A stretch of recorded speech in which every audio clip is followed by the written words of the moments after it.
Good morning, class. Hope you had a nice Easter holiday break. And now we're going to deal with one of my favorite subjects, interviewing. This is a workshop that I've done that's actually evolved quite a bit. I first started doing it back in, I'm going to say 2009, which may have been before some of you were born. But it was during the Great Recession, and I was at the One Stop Career Center. And I was actually doing it so back then, there were a lot of people who got laid off. And those who got laid off and went on unemployment usually had to join a career center and then attend certain events at the career center. And I was pretty close with the staff person who was in charge of managing them, supervising them. And he knew I had a really good interviewing workshop, so he had everyone sign up for that. The feedback he'd gotten from folks on unemployment was that when they attended other staff's workshops, they didn't enjoy them. It was a hassle. He was getting a lot of negative feedback. So he was like, well, I'll just have him go to Jay's workshop. So I pretty much soon had stadium seating for my workshops. It was standing room only. So I had to kind of modify my approach for a larger audience. And then years later, when I first started doing it in colleges, I had to modify it again. All my 1970s sitcom references, which really landed well with the folks who were older than I was in attending a workshop for unemployment, didn't land as well with millennials and then Generation Z. So I had to totally rework it, modernize it, and make it a bit more tailored to the audience. And that's really one of the most important things to always remember is you always want to tailor your message to the audience. And so with that in mind, I guess we'll see how I did.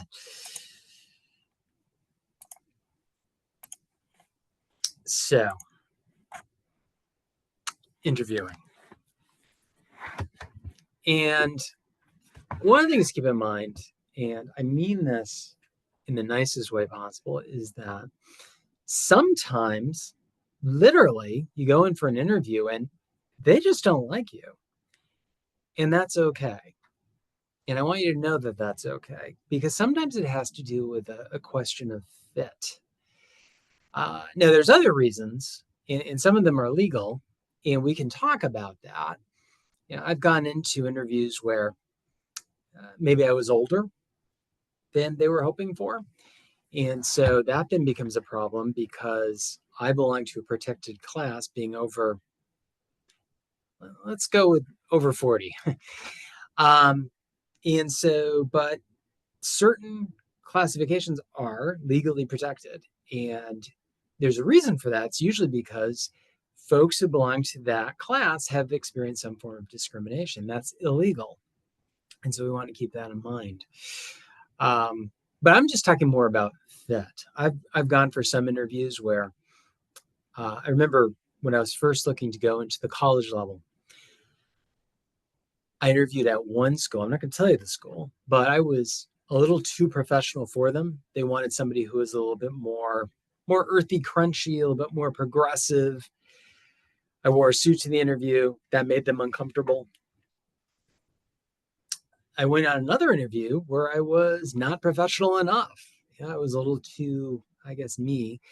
And they wanted somebody who was a lot more formal. You probably realize by this stage in the game that I'm not as formal as some career center directors. And so it wasn't a good fit.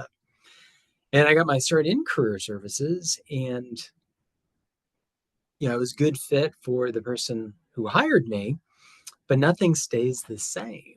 And so that the level of fit changed over time.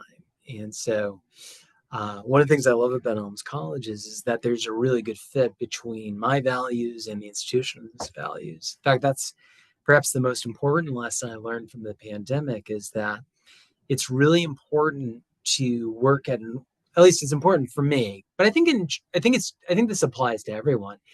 You need to be somewhere where your values align with the company that you're working for, because when things get serious, like during the pandemic, that's when you can really see some strife between you and your employer if those values don't align.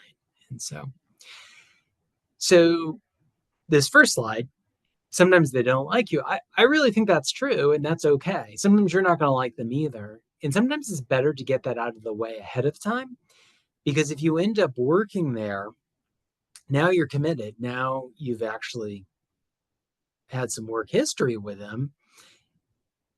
And if you're at the wrong place, that can lead to a detour for your career. You can get almost like driving through an intersection and getting T-boned. You can get sideswiped in your career, and you can lose some momentum. And you want to grow your career. And so it can be important to make sure that the fit is right. So we're going to talk about some things in this interview workshop. Sometimes employers really try to get you off your mark, because people like me, we work with people on interviews so that they come off very slick, almost like a candidate, almost like a politician, where maybe you've seen debates where politicians are very careful about not staking out too clear a position on a topic or a issue in the election, because they don't want to get pigeonholed and to hurt their overall appeal. And the problem is that then it can make it really hard to know if somebody's a good fit or not. And at the end of the day, I just put a lot of value on fit. And so sometimes at the end of the day, you have to be yourself, because that's who they're hiring. And a lot of times, in fact, I've seen the results of interviews where the person they interviewed was fantastic. And unfortunately, on day one, they realized that the person they interviewed wasn't the person they hired. And so as much as possible, you still want to be true to who you are, because that's who they're going to be hiring. So, all right, let's get into it. So I like you, and I just want you to keep in mind, particularly for our seniors, that I will be sending you that first destination survey once I upload everyone into the system. So interviewing is probably going to be okay. And I don't know if I mentioned to you that I actually only use this meme for this purpose. The person who was featured in this meme that went viral actually ended up suffering PTSD from it. And so I only use it for this slide because it continues to cause this person some discomfort. Yeah, interviewing probably won't kill you. You're probably wondering, why take the risk? Well, it's because, unfortunately, the only way we're going to get that next job is by going through the process. And so let me ask you, do you get stressed out by interviews? I know I do. And in fact, one of the reasons I always wear a jacket is because I tend to get so nervous, I usually sweat through my shirt. And so if I have a blazer or a suit coat on, they can't see that. I always get nervous for an interview. And why do we feel like we're super nervous during an interview? Well, what is an interview? It feels like we're being interrogated. You know, when the police interview someone, they're interrogating them. And there's pressure on us, right? It's not a zero-sum game. I mean, the outcome matters. Unemployment typically lasts 26 weeks. We all need a job. Things come in the mail every day, and they're not well wishes from our fans. They're typically bills. And after you graduate, 6 months after graduation, you're going to have to start addressing your student loans. Those waivers are a thing of the past. And those student loans accrue interest in many cases. So there's rent, there's other people depending upon us. There's a lot of pressure. There can be a lot walking into that interview room with us. May feel as if we're not offered this job, we'll never be offered any job ever. And then we'll have to go live off the land in the wild, become a survivalist. Learn how to cook raccoon so that it is a tasty dish. Have to figure out what wild rices pair well with raccoon or skunk. We may feel judged not only by our ability to do the job, but on our very worth as a human being. That's a lot. That is a lot to bring into that interview room with you. We may experience physiological responses, nerves, sweaty palms. I told you about how much I sweat during an interview. We may end up with dry mouth, feel tongue-tied, may do the fidgeting thing or talk with our hands. We may have an overwhelming urge to run screaming out of the interview room. Try to resist that as much as possible. Are we doomed? Yes, please fill out your alumni pledge card on the way out. No, but the keys are preparation and practice. We have to get away from engaging in all or nothing thinking. Got to remember, this is just an interview. We're probably going to have a lot of interviews, and this is just one of many opportunities where we're exploring the fit. And if it's not a good fit, you're not a bad person. You're just not the right person for them, and that's okay. And they're probably not a great fit for you either. I want you to remember something really important right now. We are experiencing sub 4% unemployment. That means we have a labor shortage. You're going to Elms College. That's a good school. Your skills have value. They're going to be appreciated. There's more than enough employers out there that you're going to find the right one that fits you. So I get nervous. It's okay to get nervous before an interview. It's okay to be nervous in the interview. It can actually be quite endearing. It can tell me that you're taking this very seriously. I actually worry more when someone comes in and they're Joe Cool. They're overly confident. Then I wonder if I can supervise them.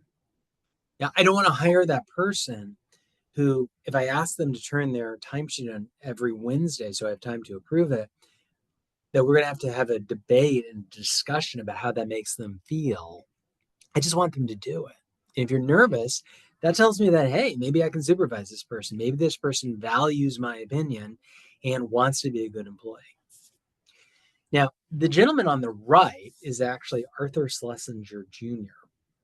And the person on the left of him is actually John F. Kennedy, who's from Massachusetts and was president of the United States. Schlesinger Jr. went to Harvard, got his doctorate in history. Now, it's pretty hard to win a Pulitzer Prize. He actually did it twice. He's part of that very rare club that has won 2 Pulitzer Prizes for his writing.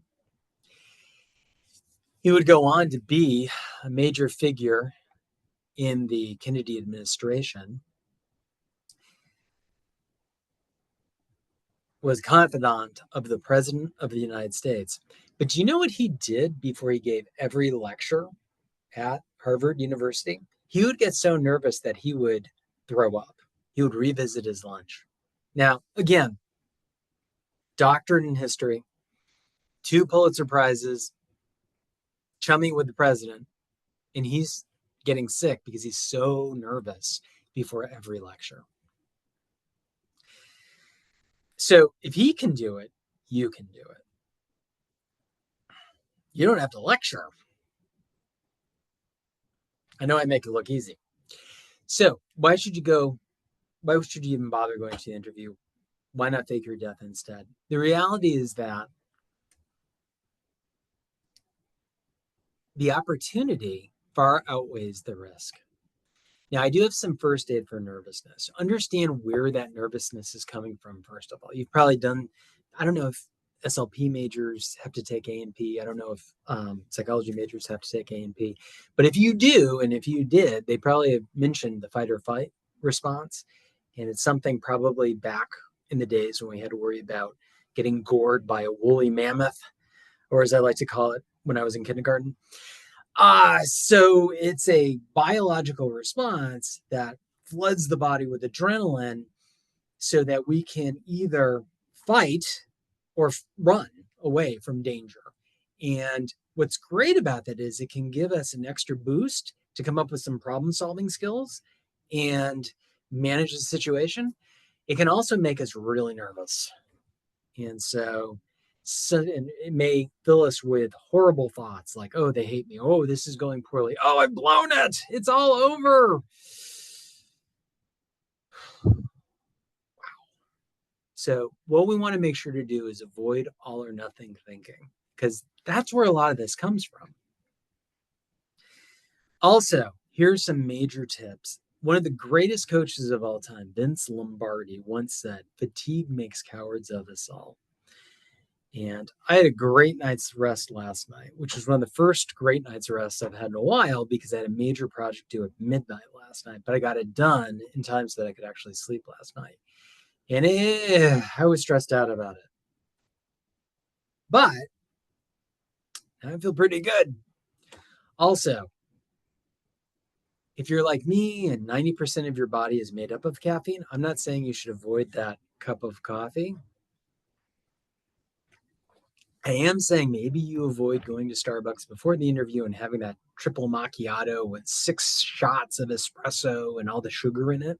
In fact, we want to avoid caffeine and sugar if we can, but we do want to eat something. I want to make sure you have enough blood sugar so that you're able to react effectively to the interview questions.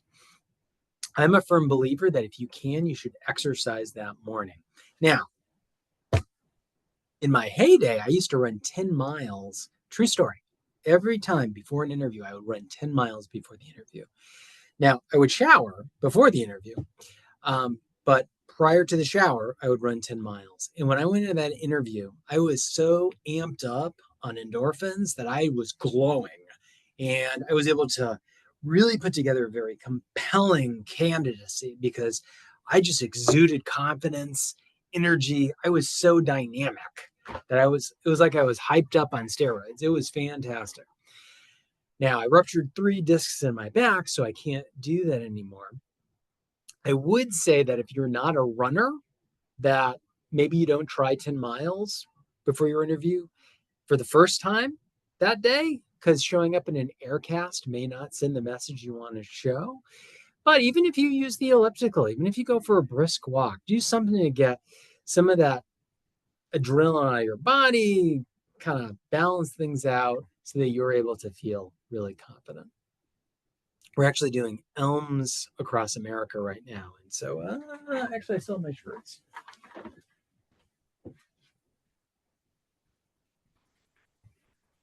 So these are the shirts they gave out for it. We're trying to all exercise all the way from Chicopee, Massachusetts, where Elms is located, to California for Elms Across America. So I'm my team leader. So what was my point? Probably that exercise is healthy. I don't know. Here's the thing. Once you get to the interview, anything can happen. You may not be the person they want to hire before the interview. They may know that they have an internal candidate who they want to promote. They may have somebody who is somebody's brother-in-law or someone who they've worked with in the past who's really great and they really want to make them a part of the team. But what's great, and there are some things that are great about interviewing, is when you interview, anything can happen. And so you can, by giving such a strong performance, really good research ahead of time, so you're hitting all the key points, construct really good answers that you've practiced ahead of time and deliver, taking the time to practice them so that you deliver them brilliantly, you can make it impossible for them to hire the other candidate based on how well you perform in that interview. I'm not making this up because I've actually done it. I interviewed for a job early on in my career, and I knew they had a candidate they were really excited about. But I went in there guns blazing, and I just nailed that interview. And I made it impossible for for them to select the other person. Now, I had to change the route I took home every night when I left the office, but it was worth it because it really put my career on a path to where it is today.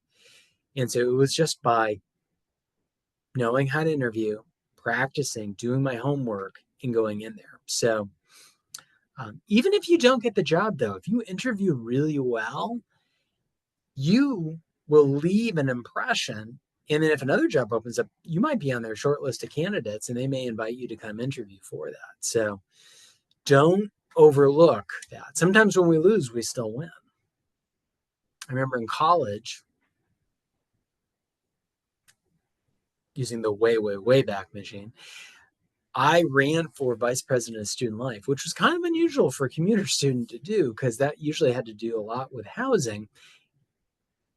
And I lost. But I performed so well and handled myself so well that when the position of parliamentarian opened up, I got nominated for it and voted in. So it ended up being a better fit. So sometimes if you do a good job and don't have immediate success, it can pay off in the long run. That went so well, they actually created an award for me specifically, the Parliamentarian Award. So we're going to give you practice questions to drill in. That's in the handbook that you can access from the portal. When I say the portal, I mean Elms Connect. If you go there, that middle column is the career services page. And once you're on there, you go up to the top.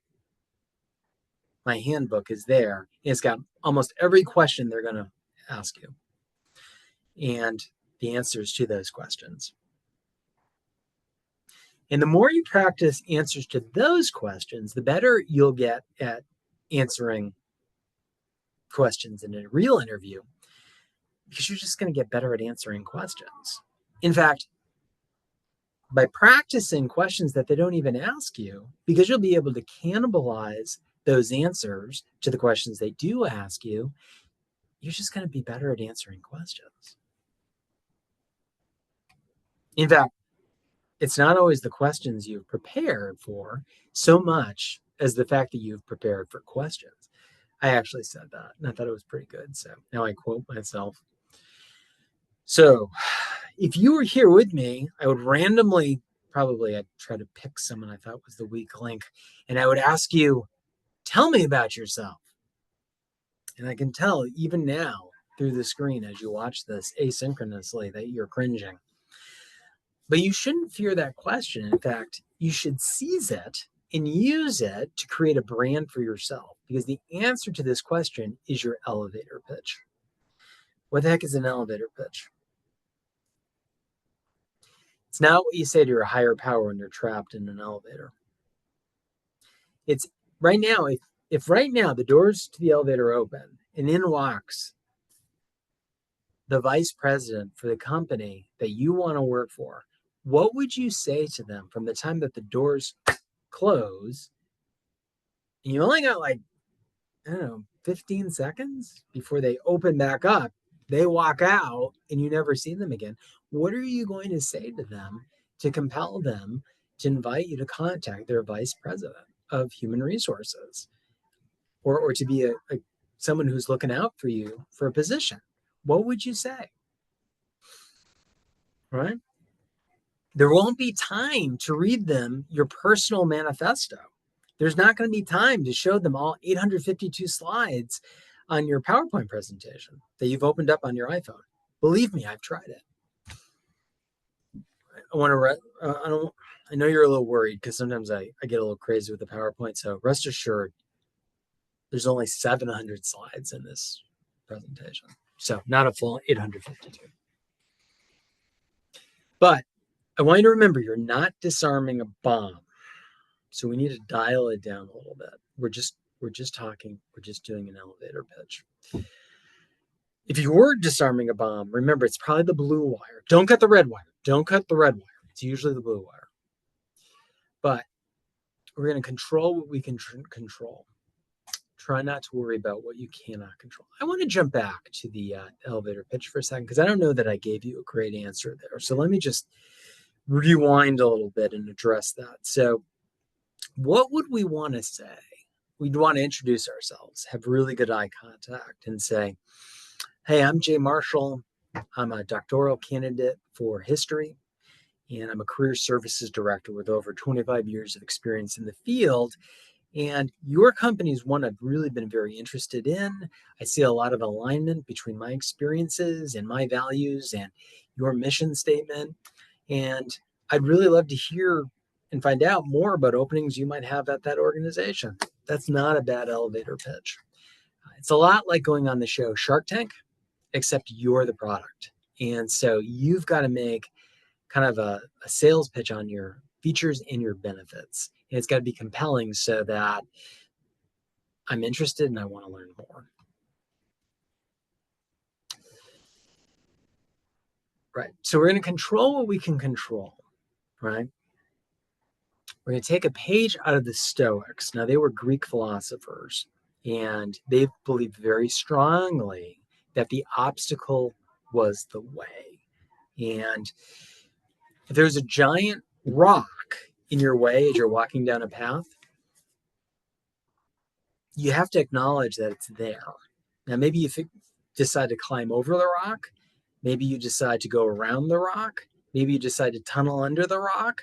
Maybe you've been hitting the gym and you pick up the rock and move it. But one way or the other, you have to recognize that there's a rock there and then control what you can control. So you can't control if they like you. You can control if you're on time for the interview. And in fact, if you're not on time for the interview, I would actually encourage you to do one thing. I want you to put the car in reverse and go home because you've already decided that you can't interview for that position. You can't go in there late. You've got one shot and one shot only to make a favorable impression on the interviewer, and you've blown it because you're already late. What are you going to do 6 months after you've come off probation and you're not trying anymore? And it happens. You get caught in traffic. There's a snowstorm on your way in. You get there, you call the guy who said, call me when you get in and I'll come and grab you and bring you in there, and they don't pick up the phone. And so now you got to try to find the building on your own. It sounds like it happened to me. It's because it did. And I didn't get that job. So you can't be late. You can control if you're prepared. You can control if you've researched the employer. You can control how much you practice the answers to the questions. I've already given you the answers. I've given you the questions. This is going to be a huge cheating scandal. But you've got to put in the work. I can't practice the questions for you. You can plan out ahead what you're going to wear. Don't be like me, remembering that morning, like when I was an undergrad in college, that I had a suit in the bottom of my laundry bag and pull it out and shake it out with all the wrinkles, right? Plan out what you're going to wear ahead of time. Make it easy on yourself the next day. You can control what you wear to the interview and what you do not choose to wear. I think I've shared with you that my look is grocery store chic. In fact, tonight again is grocery store night. I'm actually grocery shopping on a Friday night because of that huge project I had. That was due last night at midnight. So, and unfortunately, I again look like everyone's archetypical grocery store assistant manager. So I'm sure somebody is going to stop me and ask me what aisle something is in and if I can add some more baggers. And if I can open up another line because I don't feel like doing self-checkout. I've also been told I look like the hitman in the video game Agent 47. I've never played that game, so I still don't know if that's a compliment or not. But employers study everything, and it's all fair game. You only get one chance to make a good first impression. And so certain things, it's just a no-go. Don't wear them to an interview. Leggings are not pants, and they're not appropriate for an interview. Avoid having a radical haircut for the interview. Nose rings, gauges, visible underwear, overalls, muumuus, flip-flops, pajama bottoms. Don't bring friends to an interview. Don't bring your parents to an interview. That's a relatively new phenomenon. Parents inserting themselves in their children's interview. Might be interested in interviewing the parent, but I'm not going to hire their kid. Also, you can't bring children. If you bring children to the interview, that sends a pretty clear message that you don't have daycare. And if you don't have daycare for the interview, I'm going to worry you won't have it for work either. I shouldn't share this. I don't actually even like children, right? They're gross. Number one cause of hepatitis A infection is children because they don't wash their hands after they go to the bathroom. So if you make me deal with your kid, I don't like kids. I mean, I have a kid. She's in her 30s now, but I don't like kids. We always want to dress up a level from the job that you want. And I'm a very strong advocate that you can never go wrong with a suit. The one or two jobs where you might be able to go wrong with a suit, those aren't jobs you're going to be applying for with your degree from Elms College. I feel very confident of. So wear that suit. Also, be clean cut for the interview. You know, if you really need to have a facial tattoo, wait until after you come off probation. I can't grow a beard, so I usually go clean shaven. I actually am not really well shaven today because I didn't plan well and my electric razor died out on me. I didn't recharge in time, so this is actually a little bit more unshaven than I usually like to be. We want to have a nice warm smile, exude a sense of confidence, have a nice firm handshake, correct body posture. I'm a firm believer that a suit equals instant credibility, regardless of gender or other identity. And I even have clothing options for folks who are non-binary that are available on my page. At a school known as the Blazers, you should at least wear a jacket. A suit, no matter how expensive, will always look disheveled or unprofessional if it's too loose or too tight. There was a coach of the New York Giants a few years ago. He's now an assistant head coach with the Patriots, who went to his introductory press conference, and he looked like he was wearing his father's suit. The suit was like swallowing him up during the interview, and it was a bad look. I've never worn a skirt, and I don't know much about women's fashion. However, I am told that your skirt should be no shorter than the tips of your fingers. I don't even know what that means, but it's a good guide, I'm told, to go by. Buttons on your shirt should not get open when worn. And no matter how expensive it is, it will not look right if it's wrinkled. You can't tell it, but the dog in this picture is actually wearing Tommy Hilfiger, but it's all wrinkled. So it's not a good look. Suits and trousers bought off the rack often do not fit perfectly, so tailoring may be needed for a proper fit. I actually bought a blazer off the rack.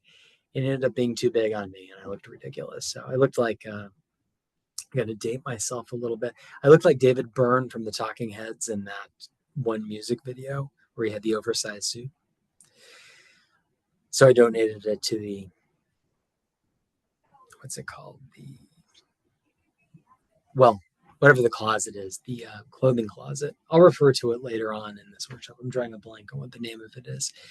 So you may have a chance to get that blazer. It is really important. We want the emphasis to be on your skills and credentials. We don't want it to be on a distraction, like large, gaudy jewelry, overly flashy clothing, exposed skin, too much perfume. In fact, increasingly, there are many workplaces that have a scent-free workplace. There have actually been candidates who have come in for interviews and they've been sent away and told to reschedule because they wore too much perfume. So I want the emphasis to be on you and your credentials, not on the really crazy nail polish you have that day. Remember, you can never go wrong with a nice tinfoil hat, especially if you want to block the signals the government is using to secretly control our minds. Nancy gets really mad at me when I do things like that in PowerPoints. if you start building your wardrobe now, you won't have to buy it all at once when you graduate. So even look to add a piece or two each semester. And it's really good to pick really conservative colors and patterns so that they'll last longer, so that you don't have to go out for a whole new wardrobe, which can be really expensive. Career closet, that's what it's called. Darn it. Keep in mind that on campus, we do have a career closet in the campus center in the basement where you can get fitted for free clothing for interviews, presentations, that kind of things. We also have the Elms Mercantile on the first floor where they have food stuff and other personal items that are available if you need them. In Springfield, we have something called Suit Up Springfield where they can fit you for professional men's attire. Dress for Success can do the same for women. There are also on my website resources on gender neutral outfits and resources to find them. So keep that in mind. Remember, this is a business meeting, not a social call. So we want to keep our level of professionalism all through it. Even if they're disarming, even if they put you at ease, keep it professional, keep it professional, keep it professional. Stay on message. Don't bring anything negative into the interview. Don't criticize anyone, particularly previous employers. Avoid controversial topics. This is not true confessions. Don't overshare. We want to keep it professional. We want to have our game face on right when you leave the house. Talk and be nice to everyone from the parking clerk to the receptionist. If someone cuts you off in traffic on the way to the interview, smile and wave with a full hand, not with one finger, because odds are good they're on the interview committee. One of the biggest mistakes people make is being rude to the receptionist, because usually that's who they ask what they thought of the person, because that's the only person who saw them before the interview when they're game face on. Want to have a good firm handshake, but not too firm. Smile. Just by smiling, you're going to feel more confident because you're doing something chemically in your brain. And you also do something similar to the people on the interview. This is very disarming. It makes them feel more open to you. So do smile. You want to have good eye contact, right? One of the worst things you can do in an interview is be looking around, right? I'm answering the question. I will sometimes in an interview with a candidate follow their eyes because maybe I'm missing something, like I don't want to miss out. So you want to look at the person. And if you're interviewing in front of a committee, then you want to include all of them.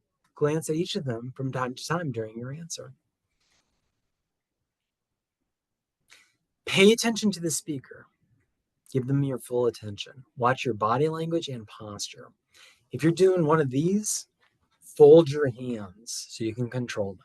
We want to limit nervous habits. So if you have a tendency to say, okay, after each sentence, I want you to listen for that and try to nip those in the bud. We all have little phrases that we rely on, if you know what I mean. Like, and in an interview, that can be super annoying. And it can really put people off.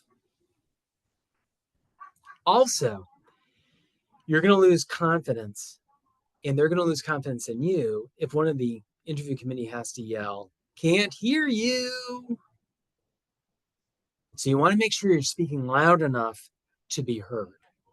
Now, at some point in your career, you may interview in an auditorium. We've been interviewing for the Vice President of Academic Affairs at Elms College a couple weeks ago. And for those interviews, we actually conducted them in the theater that's located in the basement of this building. And so that room, you got to belt it out. I mean, we'll give you a microphone, but you got to project. And for those who don't do that, one of the candidates, someone actually said, "Hey, can you speak up? We can't hear you." It's not a good look. You got to be able to project. We got to be able to hear you. Now, don't just sit down when you walk into the interview room. Ask them where they would like you to sit, or wait till they indicate. They may have a specific chair they want you to sit in. So, also, your phone can't go off during the interview. And so you may want to actually leave it in the car, perhaps in a lead-lined case. Leave your electronic devices. Take that Apple Watch off your hand. Don't wear it in there, and don't be like, oh, no, so rude. Don't do it. Leave it in the car. Also, one thing I do want you to do, ask for everyone's business cards. And they may not have them, but a lot of times they will, because that's going to give you the correct spelling of their name and their title. May even tell you where to mail them things. And that's going to be important. It's a little foreshadowing for a part later in this workshop. Do a drive-by, not that kind of drive-by. I'm talking about a drive-by where you actually go to where the interview is going to be ahead of time. That way you're going to be able to see if there's any road construction projects that could slow you down. You're going to be able to see exactly where the building is, where you can park. Where is a place where you can stop beforehand if you want to use the restroom, make sure that, your makeup's on right or whatever. Where's there a place that, if your mouth is dry, you can get a little water. You want to scope all that out, because you're going to feel more confident if you're not wondering, oh, where the heck is this building? Also, you're going to want to have a case, a pad folio, maybe something that has a pad in it, and bring a pen so you can take notes. Always ask if it's okay if you take notes, but it's going to help you, particularly if they ask you a 6-part question. How is anyone going to remember a 6-part question? This gives you a chance to kind of write it down, maybe jot down a few thoughts. Also, you can store the job description there so that when you're in the waiting room, you can refresh yourself on what the job description is. And you can carry extra copies of your resume in it. It's nice if you can bring a copy for every member of the interview panel. Again, those professionally printed ones from Staples. Do not assume that you can figure out who the decision maker is. The person you snub could be your future coworker or boss. Don't talk about your family. Do you have any questions for me? No. I mean, they're going to ask you, do you have any questions for me? Or do you have any questions for us? And the answer has to be yes. The answer has to be yes. Don't even walk into that interview without having prepared questions to ask them. You cannot say, nope, I think you've done a good job of covering everything. You have to have questions to ask, or you don't seem interested or prepared. So questions might include, oh, look, a list of appropriate questions. Tell me about your management style. What is your educational philosophy? What would be important for a new employee to be able to do 3 months, 6 months, or 12 months in the job? What is your organizational culture? What kind of employee thrives here? Where is the company striving to go in the next 5 years? Can I borrow $50? No, don't ask that one. What is the turnover? Where are you at in your decision-making process? Now, you notice those 2 last questions are in red. That's because I don't think you should ask those questions. However, experts universally say those are fine questions to ask. I'll tell you why I don't want you to ask those questions. Asking the turnover is a negative question, and it's going to make them self-conscious. The whole reason the job may be available is because they have high turnover. And there's probably a reason for that.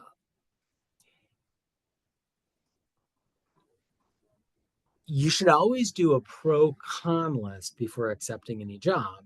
And looking at Glassdoor, looking at other things, maybe you have someone on the inside who you can ask, you can probably figure out what the turnover reason is. And you can weigh the risks and benefits of accepting the position. Maybe there's no room to grow. Okay, well, I'm only planning to be here for 3 years. And then I'm going to be mentally prepared to move on to another employer who can help me take the next step in my career. Where are you at in your decision-making process? The reality is Everyone who says we're going to let you know either way by Tuesday is wrong. They never do, almost without a fault. Employment process, the hiring process is so slow. It involves so many people who are prone to being out sick or busy with other things. It just takes forever. And so they probably mean it when they say, we'll let you know either way next Tuesday, but why bother asking the question? Now, a couple things. Phone screening is becoming increasingly popular because they just have too many applicants and they got to thin the herd. And so when these are done, I'm going to give you a couple of thoughts on this. One, they may ask you less open-ended questions and more yes or no questions because those are deal breaker questions. So the range for this position is between $38,000 and $45,000 a year based on experience and other considerations. Are you okay with the range for this position? If I answer no, I'm not getting called in for the interview. Now, if it really is no, if that's just not enough money, you can say no, that's not okay, and that may wrap up the interview, but that may be better than accepting a position that you can't afford to take. That's a decision you're going to have to weigh the pros and cons on. Also, you really want to make sure that you have a very good phone for this interview. You don't want to sound like the guy calling into sports radio on the car phone. So I actually recommend, if you can, use a landline. It's going to make your voice sound deeper. It's going to give you a better connection. You're going to feel more confident and be able to perform a little bit better. Also, it reduces the chance that you get the echo or the repeat. That always throws me off when I hear it. So I'm a little weird, and so this is one of my weird pieces of advice, but when I am doing a phone interview and there's more than one person, I'll actually draw little puppets of the people and cut them out and put them all along so I can focus on them. That may just be a weird me thing, but it can be helpful. Now, I'm going to talk a little bit about behavioral interviewing. It's an interviewing technique you're going to need to get good at. Employers love behavioral interviewing, so they use it a lot because they have found that it is 55% accurate in predicting future on-the-job behavior. Now, you're in classes. What's a 55? Is that a B minus? C plus? 55? If you got a 55 on one of your assignments with me, what kind of grade would that be? Well, that would be enough. So you got to be thinking, wow, that's not that good. Well, it is if you consider that traditional interviewing comes in at only 10%.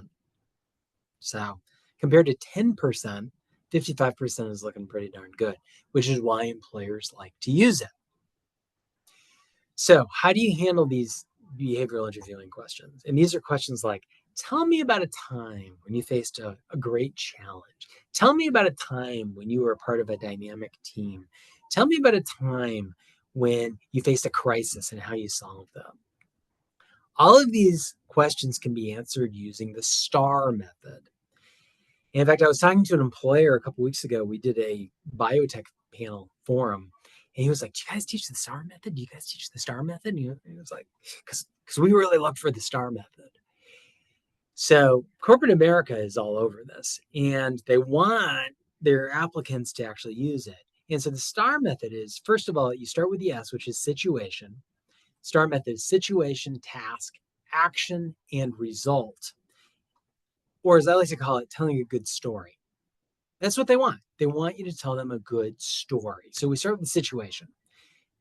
Tell them what happened. What are the events? What are the details? I was the case manager for this client who was exhibiting X, Y, and Z. What was your responsibility in that situation? That's the task. So I was on duty. I was the on-call. I was the person in charge. So I needed to respond. Action. What did you do to resolve the situation? I performed these 4 things. And then what was the result? As a result, we had a positive outcome for that client. They went on to, if you're a speech language pathologist, maybe this person goes on and becomes a renowned speaker. They do a TED Talk. They start getting honoraria to go and talk places to large groups. But that's the STAR method, and you should be comfortable with it. You should use it, particularly for questions that involve behavioral interviewing. Now, I want you to make sure to take one really important thing with you when you go to the interview.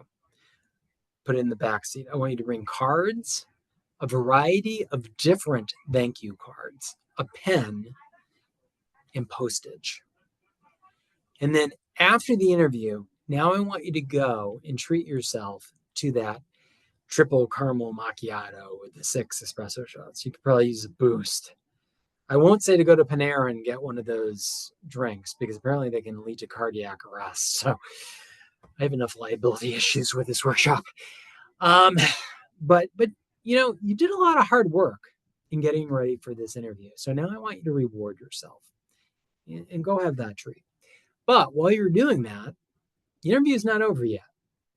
You're going to fill out the thank you cards. Now, everyone always asks me, can I just send a thank you email? Sure. But I would argue you should save that for when you want to follow up in a couple of weeks because, Tuesday came and went and they never reached out. And you want to follow up and kind of reinforce that you're still interested and really excited about that job. Save the email for then. How long does it take to send an email? Maybe 5 minutes, right? It takes a lot more effort and forethought to send out a thank you card. You got to get, number one, you got to get the card. Don't do one of those things where you print out the Hallmark card on your own printer, right? That was cool in 1999. It's not so cool anymore. But actually go, and this is why my wife hates it because we have drawers full of thank you cards, but I just have this full collection of thank you cards. And I make sure I have enough so that I can send each member of the interview committee, if I interview with an interview committee, a different thank you card. And I write a different message to each of them. And I try to connect with them in some way over something that we talked about in the interview. Because you got to go get the card. You got to write a message. You got to figure out the address. And you actually got to go and find a mailbox or go to the post office to mail it. Oh, and you need postage. Otherwise it won't get there. So it takes a lot more effort. And it shows. It leaves a really powerful impact if you actually send one. In fact, I've been on interview hiring committees where only one person sent a thank you card. People have gotten jobs because they're the only person who sent the thank you card. True story. Happened to my mother. She was the only person who sent a thank you card. She got the job.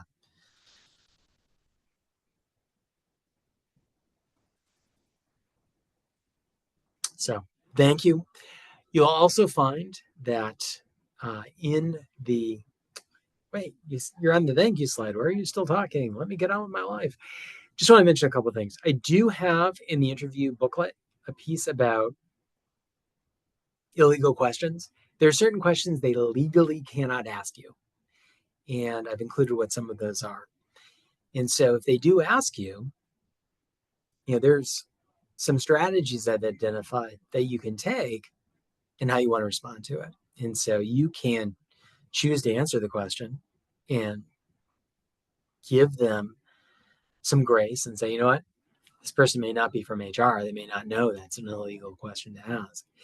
You can say, well, of course, that's not a legal interview question, but let me answer it by reviewing my skills, qualifications, and why I'd be a great fit for this position. Or, you can just say, I really appreciate coming in, but that's not an appropriate interview question. What you do want to do is make a note of it and document it so that if you do need to take action later on, you can reference it. If you, at the end of it, you feel like, well, they asked this and I didn't get the job, and I wonder if that's why I didn't get the job. You may have a claim.